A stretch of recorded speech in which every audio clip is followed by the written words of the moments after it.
আমার সাংবাদিকতা ক্যারিয়ার 13 বছরের। এর মধ্যে 10 বছর ক্রিকেট কাভার করছি অথবা ক্রিকেটটা কাছ থেকে ফলো করছি।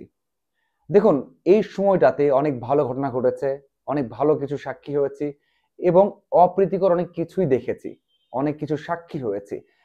একটা বিষয় শেয়ার করতে চাই, কারণ গতকাল থেকে তাওহিদ হৃদয়ের একটা পোস্ট ভাইরাল হয়েছে, অনেক আলোচনা হচ্ছে যে একটা 80 রানের ইনিংস খেলে তিনি অনেক বড় একটা পোস্ট দিয়েছেন। অন্যদিকে অভিষেক শর্মা সেঞ্চুরি করেও 2 লাইনের পোস্ট দেন। এটা হচ্ছে মানসিকতা, এটা নিয়ে কথা হচ্ছে। দেখুন, আমি শুরু করলাম যেভাবে 10 বছর কাভার করছি, এই 10 বছরে মনে হয় হাজারো প্রেস কনফারেন্স কাভার করেছি আমি। তার মধ্যে কিছু অপ্রীতিকর প্রেস কনফারেন্স ছিল।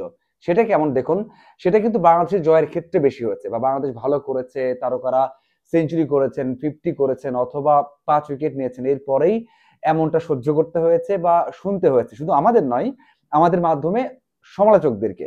দেখুন, এমন হয়েছে যে একজন তারকা সেঞ্চুরি করলেন, 5 উইকেট নিলেন, এসে সব রাগ, মানে কড়া ভাষায় প্রেস কনফারেন্স করছেন। এটা কিন্তু সেই রাগটা তারা প্রেস কনফারেন্স, ফেসবুক পোস্ট দিয়েই করেন।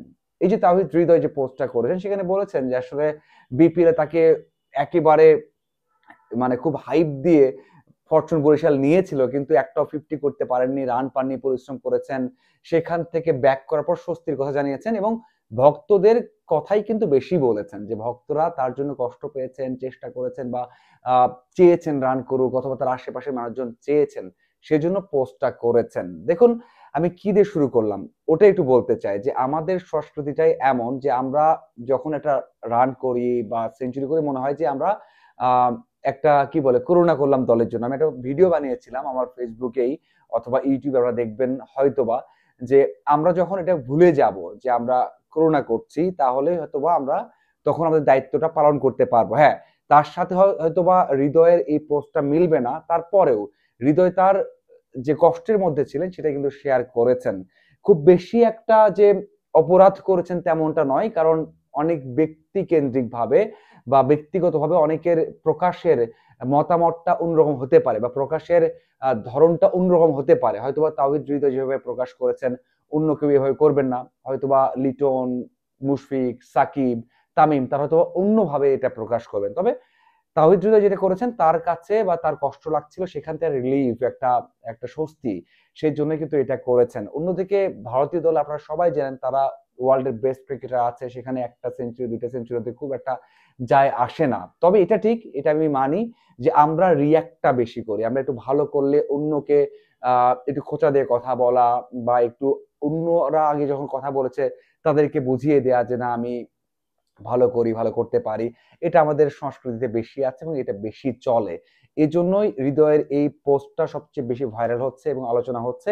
সেখান থেকে কথা হচ্ছে যে হয়তোবা অনেকেই বলছেন যে সিনিয়রদের মেনশন করা, অনেকে বলছেন যে একটা ইনিংস খেলেই সন্তুষ্ট হয়ে যাওয়া। তবে আমি পার্সোনালি বলতে চাই, তাহিদ হৃদয়ের সাথে আমি মিশেছি, দেখেছি। গতদিন ম্যাচের আগের দিনও দেখা হয়েছে, কথা হয়েছে। তার কাছে কখনো মনে হয়নি যে সামান্যতে সন্তুষ্ট হয়ে যাবেন। তেমনটা নয়, হয়তোবা অ্যাবিলিটি কম হতে পারে। আপনি বলতে পারেন যে ভালো করতে পারবেন না, দূরে যেতে পারবেন না, দেখা যাবে, হতে পারে। কিন্তু তার যে এই যে কমে সন্তুষ্ট হয়ে যাওয়া, সেটা তার মধ্যে নাই। সেটা আমি বলতে পারি। হয়তোবা পোস্ট দেওয়ার ক্ষেত্রে আপনি জিজ্ঞাসা করেন, সেই ক্ষেত্রে বলবো যে হ্যাঁ, তাওহিদ হৃদয় আরো একটা ভালো ইনিংস খেলার পর, ট্রফি জয়ের পর স্ট্যাটাসটা দিলে হয়তো ভালো হতো। এভাবে কথা বললে হয়তোবা ভালো হতো।